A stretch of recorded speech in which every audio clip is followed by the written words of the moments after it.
Welcome to Informe, a social media conversation for February 6, 2014. I'm Nate Manahan. And I'm Dustin Hickle. Today we're going to take all the social media things that are going on all in the world, we're going to crush them together and see what things we can learn. We're going to start out talking a little bit about Twitter. Are they really relevant? Are they growing? I love them, but I'm also going to open up the Facebook paper app for the first time live. We're going to talk about the Super Bowl. We'll talk about JCPenney. What did they do at the Super Bowl on social media? They sounded a little bit drunk. I'm going to talk about Radio Shack. The 80s wants their store back. All this going on as Informe, a social media conversation. Keep watching. Welcome back to Informe, a social media conversation. Dustin, how are you? Doing all right. Got stuck this morning in my truck, so it's still snowy and icy. 13 inches, is that what I heard? Yeah, 13 inches here in northern Indiana, or at least in our direct area. Yeah. Anywhere from 8 to 15 inches in the round and, 30, 40 mile radius. But we say this every week. If you want to fly us out, if you're someplace warm, we would be glad to come and do a great conference on social media. We'll sit down with you, give you really practical tips, and we will charge you nothing other than room and board and transportation. I am just telling you that right now. So if you're watching, this is the deal. And I'm going to tell you, the deal ends as soon as the end of February, and then it gets warm here, and we'll be fine. But it's been a busy week. We're going to talk a lot of things Super Bowl. We're going to talk a lot of things. Let's start with Facebook just a little bit. Yeah. We'll do the Happy Birthday Facebook. We talked about that. If you didn't watch last week's episode, make sure you check it out. I actually know it's not even up yet today, so it's being edited as we speak, and will be up hopefully this afternoon. And then this one will be back. But just go back one episode back. Yep. You'll find that social media jumped all over it. Yep. They did their 10-year in review video. Everybody got their little video telling you what's going on in your life. It crashed their Facebook servers a few times, apparently. Let's do this. Did you like the 10-year video? You know what? I didn't watch my personal 10-year video. Yeah. I never got one. I never saw one. So maybe I just did something wrong. I actually logged into Facebook to get it, and then realized that I post so little on Facebook that it looks like my life is absolutely stinking boring. Even though I've been on Facebook for I think 9 years of the 10 or 8 years, I think, because I got on the day that anyone in the public could get on. I got on Facebook. I remember that. And but I don't post a lot to Facebook, so it was not exciting. You're apparently going to be able to edit it. They did a good job celebrating, and they celebrated their 10-year anniversary by their new app Pages, and we put that on your iOS device over there. We're going to let Dustin respond to it for the first time. He's never been into it. Opening it for the first time ever. Right now. So what do you think of Paper? Let's see here. Oh, I'm getting the intro video, and it's wanting me to log in. Oh, but it's really gorgeous, actually. Like just this first little bit here, the loading screen and everything, just really, really visually cool. I would put it on my phone, but the problem is it's not on Android. So that's my first issue. So get it on iOS. If you got iOS devices, go ahead and get it on that. Android, it'll come. Yeah. Here's what I like. They are breaking down their apps. They're making them more useful, and they're realizing that people don't want to have access to their full stream all the time, and there's certain things they want to. So this Pages is really saying there's things in your news feed that are stories, that are links, and we're going to make it easier for you to find, and not easier for you to find what Billy Sue did yesterday in the status accounts. So I've seen a lot of really positive things. People really like how it looks. For grabbing stuff from your news feed to begin with, but I think then also you can subscribe like a Flipboard to other people's pages, feeds, or things like that. So it'll be interesting to see. I like, at this point, ad-free. Yeah. So nothing that a small business can go out and grab and put advertisements in. Good job, Facebook. I like their strategy. I like that they've broken out Messenger. I like that they've broken out Pages Manager. Yeah, and things like that. I mean, you can share stories, your own stories. You can create a post right there. Can you tweet from it? I don't know. I don't think you can. Because I always find that interesting. Like, I love that on Instagram, I can send my Instagram, even though it's owned by Facebook, to Twitter. Yeah. It does not obviously embed in posts. I can twist the device side to side to explore the whole photo once I've opened a story and made it big, and then I can just pull the story back down and close it. It's very intuitive. That's very cool. They jumped on it well. Facebook continues to do smart things. They're going to be relevant. Let me encourage you to listen to, if you're not listening to the Unmarketing podcast, and I mentioned Scott Stratton a lot, but his episode this week is all about Facebook. And he's celebrating their 10-year anniversary. And he was specifically talking about, look, even if they lost 80%, they were talking about that Princeton study that we joked about a couple weeks ago, even if they lost 80% of their user base, they're still that's still 200 million people that are using it. Yeah, that's true.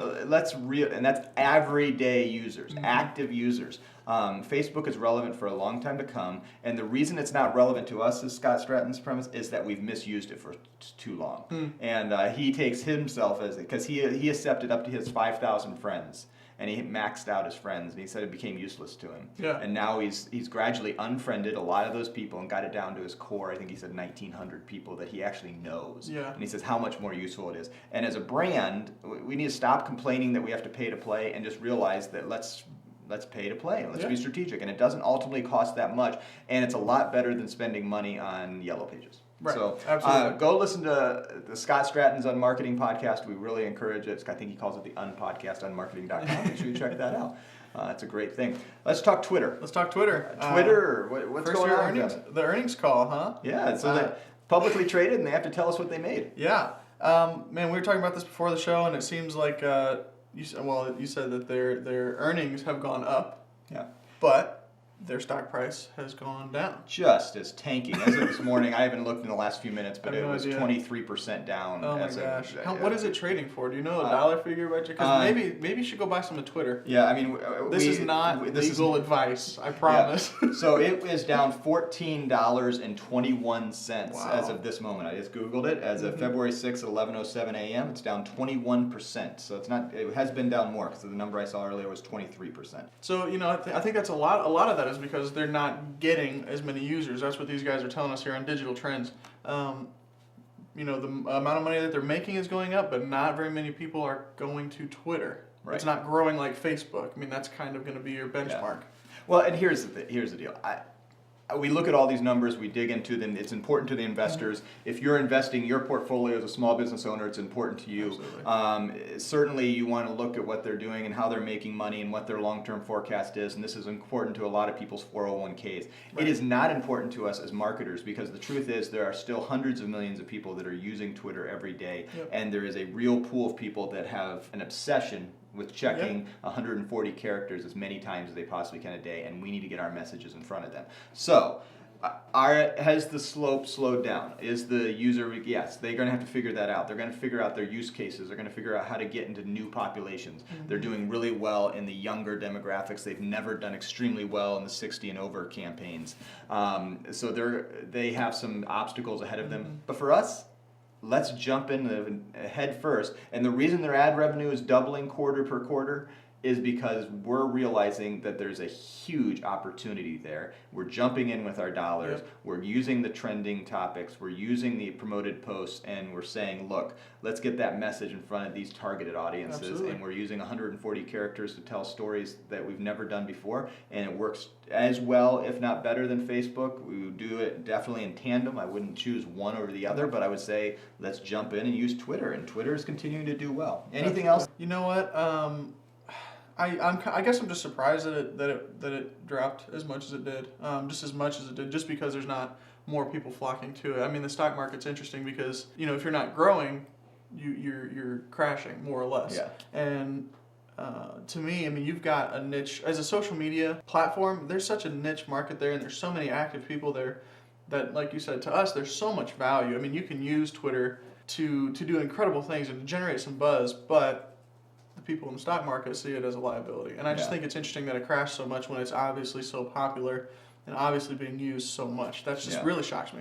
Because Twitter's use case is so much more public, I think people are a little slower to jump in, but at the same time, when they jump in, the information is so much more useful. Facebook, you watch how Super Bowl goes. Facebook obviously does hashtags now. They do trending through that. But at the same time, every Super Bowl ad, and we're going to spend some time talking about who did well and who did poorly on the Super Bowl, but every Super Bowl ad, 67% of them, I forget the exact, had a hashtag with the ad, and trying to get people to talk about it. And you know who drove that? It was Twitter. It's Twitter that's setting the pace. It's Twitter who's making their mark. And I think there are ways to do that. And I was watching what the engagement we're doing here with Salches. We're getting ready to launch in the next several weeks and months, and we're putting out some new products, and we're trying to gain some traction. We're trying to do it completely organically on our Twitter account and our Facebook accounts. We'll be doing Instagram and things like that.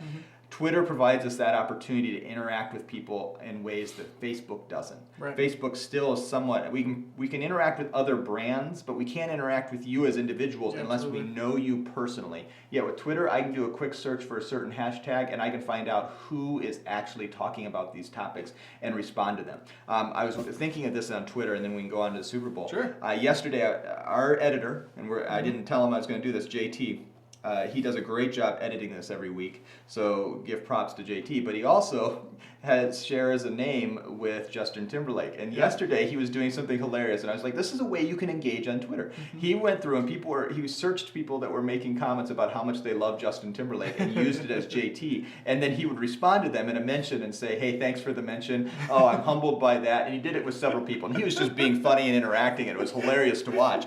But I thought those are things we can do as brands, Absolutely. and that's what I do as Salcha. I go through and I type in, and I know exactly who's talking about small business and who's talking about marketing, and I can target those people, and so use Twitter in those ways. It takes time, it takes energy. It's not going to happen overnight. It's a long play, but it's certainly a useful play. And Twitter, I realize why the stock went down. Yes, the numbers are slowing down a little bit, but the reason the ad buys are going up is because we realize there's a great return on investment if we're willing to invest more than just our money, but our time. Absolutely. And do it for the long haul. Yeah, and there's so much, like you said, there's so much opportunity for conversation there. Twitter's not going away. Yeah. And even if their stock price falls, Twitter's not going away. No. As far as I can tell. So. Yeah.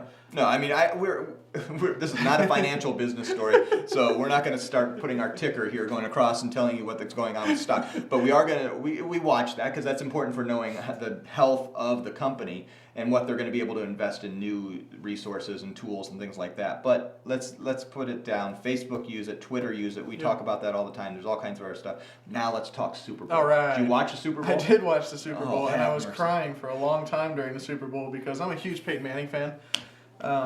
And he just looked confused. And I got to give total props to Seattle. Their defense. I think I watched one Seattle game all year long, and it was when they played the 49ers. So it was just kind of a, two defensive teams going at each other. Wasn't real impressed. It was kind of a no offense game.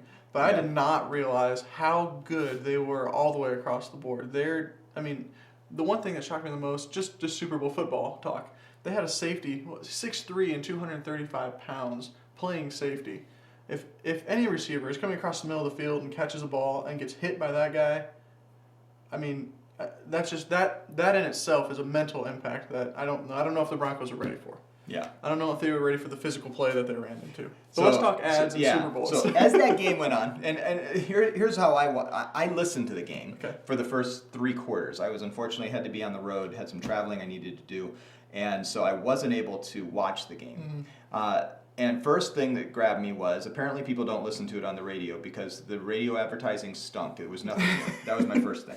Second was I was trying to follow Twitter. I shouldn't have been. It was a poor choice on me, but I was safe and I'm thankful for that. And I was trying to follow Twitter. I was tweeting on behalf of Salcha some and was tweeting on behalf of myself a little bit and was interacting. And I was amazed by how quickly as the game went on, the topics, because the game was out of control from, the 2 points were scored as fast as ever, the safety from right off the bat, and how much brands were jumping in and trying to get on the storyline. And they were watching, everybody used Oreo last year as the example. When they jumped in and they did dunking in the dark, everybody's like, when's going to be that opportunity? So today I looked at a couple things. One, make sure you follow us. We'll put this link in our show notes here on the YouTube channel. You can talk about the Salcha Storify, and where I've linked up everything that has to do with, because we created a hashtag. We did. We tried something new, and several of us tweeted about it. Mostly it comes from Salcha. About 80% of it comes from Salcha. But some other people on our team tweeted about it, and we issued Big Game MKTG, Big Game Marketing, and we just tried to tweet it. You'll find several links in there, and if you do the Storify link here, you can get them all. They're all curated. I put them together. It's under my curation there. But first article I'm going to look at here, and it's not even our rundown, was the top 5 runaway users of social media. And this says, Oreo for their tweet, "Hey guys, enjoy the game tonight. We're going dark. Oreo out." That was number 5. What do you think of that one? Did you see that one? It was interesting. I think it probably. I didn't see that one. To me, that sounds like kind of a pulling back from what happened last year, dumping in the dark. But then they're just going to watch football. Yeah. They're just going to be off the grid. That's kind of cool. And everybody assumed that had something to do with that they were going to do something with dark chocolate when they said they were going dark. They were obviously playing off of what they did last year, dunking in the dark. They then didn't do anything else. And I wonder the pressure to... It's kind of the George Costanza if you're a Seinfeld fan. And when you get that one hit, sometimes you just got to put your hands up and I'm out of here. Hey, I'm going up on top. That's how it's going to do it. And I think they decided that. Number 4, and we talk about this in several different articles. We'll link all those up. JCPenney. Yeah, it was interesting. Right. What'd you see? Did you see JCPenney live? I didn't see any of the tweets live. Okay. I started reading about it. I still don't know if I believe them that they were tweeting with mittens. Apparently all these tweets went out that were like, they had a whole plan according to what they're telling us. They had a big party and everybody was drinking a lot, and like the CEO and a bunch of other like high profile guys were tweeting about how much alcohol there was and how much fun they were having and pictures and this whole thing. And then JCPenney's Twitter account is tweeting these nonsensical tweets that look like maybe the person who's tweeting was drunk. Yeah, the one I'm looking at is when the Seahawks scored their first touchdown, 7:23 p.m. on the 2nd of February. It says, "Tough down, Seed Docs." It's Seattle, spelled with 2 S's, going to runaway wit this. And I think it's just this weird. And it was just these typos and everything even hard to read. And no one knew what was going on. Here's what was engaging. Other brands jumped in. Yeah, that was one of my favorite things. When I started reading afterwards, I'm going to take this one because it's my favorite one. Kia Motors, they tweeted at, "Hey JCPenney, need a designated driver?" ? And I just thought that was hilarious because if these people are drunk, how great for a car company to jump in and say something like that. What was your favorite one that stuck out? Well, I think one of them, Coors Light jumped in and said, "We know Coors Light is a great," I forget the exact wording, but we know it's great to have it during the game, but tweet responsibly. Yeah. Macy's jumped in and said, "What are you doing?" At that point, BuzzFeed, which, runs a lot of the things that are going on, trying to find the memes, and they asked simply, "Is JCPenney okay?" And then JCPenney ended it, and this is where I think they were strategic, that's my opinion. They were doing this as strategy because they had a complete images of these mittens with the Olympic Go USA mittens, and simply saying, "Sorry, we've been tweeting with mittens." And I was like, what an interesting strategy. Now, they didn't pay the $4 million. They did have a party. They did have their presence there in New York City and going about the Super Bowl. But they got a lot of buzz. They did. Everybody was talking about JCPenney and what was going on with them. And I'm intrigued. We'll be finding this out. The Olympics is launching today and tomorrow. I'm going to assume they're a strategic partner with the Olympics, and they are the carrier of the Olympic clothing. How much of that is going to carry over as the Olympics start for 17 days? And they were focused on, we're not going to pay for they paid, I'm guessing, an extraordinary amount of money, I don't know what, to be part of the Olympic team and be able to do advertising, I'm assuming, on NBC Olympics the whole time. What are they going to be able to do as part of the Super Bowl? They said, well, we're not spending $4 million on an ad, but we'll do something interesting. They got our attention. They did. And on this Digiday article, they're number 4. What I loved is that the brands were interacting with each other. Absolutely. They were people. They just had fun. They were just having fun. Because what you realize is there's 150 people behind each one of these brands that are taking the responsibility of tweeting. But they're interacting with each other. They're saying, look, what's going on? And JCPenney got... I wonder, what I'd love to know, no one's that I've seen has said anything about this, had they talked to other brands to help them out and say things like that about them. If that was a strategy, to make sure, hey, Coors Light, you don't have anything, there's no conflict of interest between us. But if you tweet us about, get you a little push, there's lots of tweets. These JCPenney tweets were getting 23,239 retweets. That's, in seconds. Yeah. That's a lot of coverage. I don't think JCPenney gets that in their average week. No, not even close, probably. So certainly JCPenney was a big hit. They had them number 4 in this Digiday article that we're looking at here. I might put them in number 1. They were, to me, the biggest story. Yeah. Number 3 here is Newcastle Brown Ale, and that has a tie together with GoDaddy. And props to GoDaddy. We're so glad you got rid of the, we're gonna get our commercial banned, so that's what's going to tell us. Right. They are going after helping small businesses. They're going after inspiring entrepreneurs, and they had someone quit on live, not live because they'd recorded it, but tell their boss that they were quitting because they're going into puppet making. Right. And it's brilliant. Good job, GoDaddy. Yeah. I think their ad campaigns, the stuff they were doing with Danica Patrick and they did some very creative things. Still were edgy. Still kind of making sure their brand was there, but at the same time. I'm certainly glad that they just threw out the window some of the things they've been doing. Yeah, And change directions a little bit. yeah, I'm glad for that. Good job, GoDaddy. Absolutely. Now, Newcastle Brown Ale, they jumped into the fray, and yeah, Only on social media. only on Yeah, they only on didn't Twitter. pay for an ad, Yep. but they had seen the ad beforehand because the GoDaddy had teased that somebody was going to do that. Okay.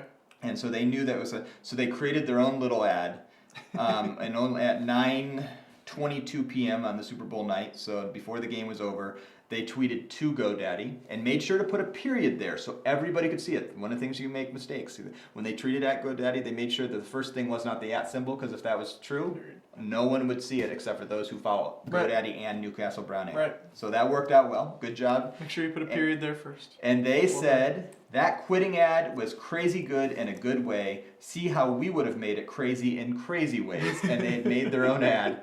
And they jumped in, thousands of retweets and thousands of views later. Let's see how many times their video has been viewed. I can look at it really quickly here. Yeah. Several thousand 7,000 video views. views. So it's only 7,000. It was less than I thought. But regardless, what you can take away from this is, like we've been saying all along, if you get involved and actually respond to big events like this, like we did a hashtag. You as a small business, there's no reason that you can't be logged in on your mobile device and watch when JCPenney tweets and just say something funny right back. It's like we always say, Yeah. get involved with the big things that are happening. Be involved with, the Olympics are coming up. Try to be involved there too. Engage with it. Newcastle is a smaller brand of beer. I don't know how small and how you say it, but what they did the whole series, and that was targeted directly at GoDaddy and something they targeted directly at them. But they had created a series of ifwemadeit.com videos, and they have several million views of their videos because they just made fun of people that were willing to spend $4 million. My guess is they spent $4 million, but they got a lot more bang for their buck than they would have gotten from one 30-second One commercial. 30-second spot. Yeah, absolutely. What else? What's next on the list there? So The next top up, moments? this one I caught live. Is Hillary Clinton. Yeah. She tweeted at 8:44 p.m. It's so much more fun to watch Fox when it's someone else being blitzed and sacked. #Super Bowl. Yes. Okay, I said this to you beforehand.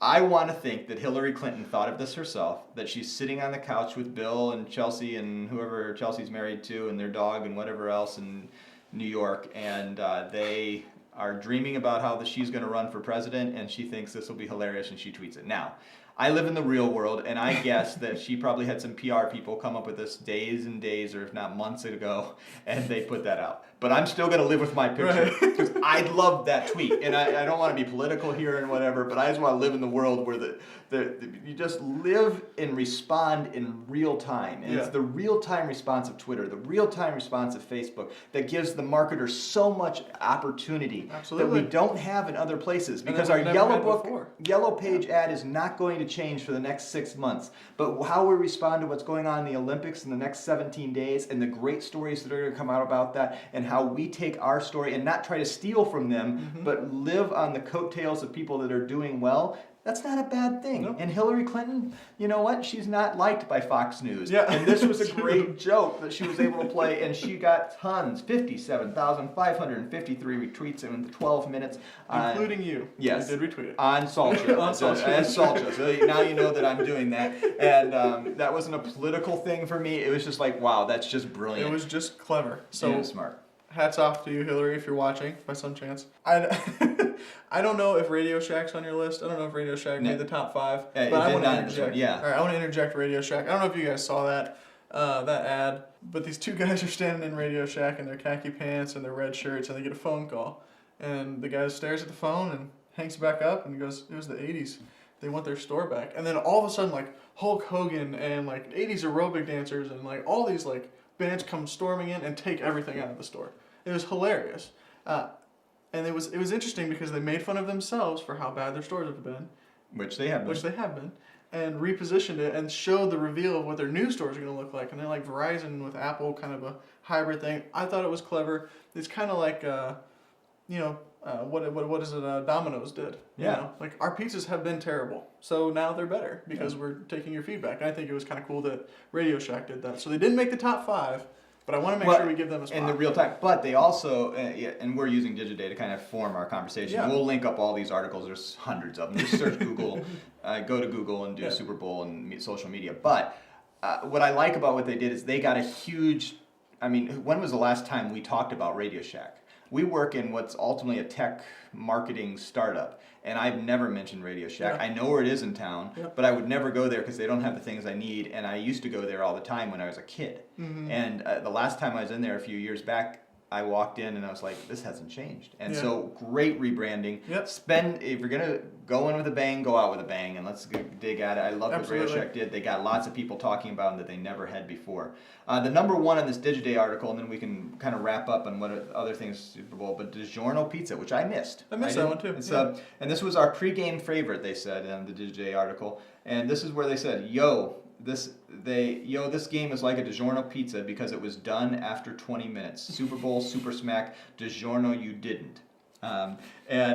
You know what? It was hilarious. It got 17,476 retweets. It stayed totally within their brand. They know who they are, and they took the moment of what's happening at the Super Bowl because it wasn't the game, because it was done in 20 minutes. Yep. And they could have made some self-rising joke or some type of it's not delivery, it's DiGiorno. We saw some things about Papa John's because of Peyton. People that were jumping on things. Those who those who probably hurt the most and didn't know how to jump in is those who had pitchmen on the field. Yeah, absolutely. Because certainly, like anybody who Peyton Manning is a pitchman for, Right. they couldn't jump in that whole night. Because what are they going to do? Say something negative? He didn't have a good game. Nope, he just didn't. played poorly. Absolutely. His team played poorly.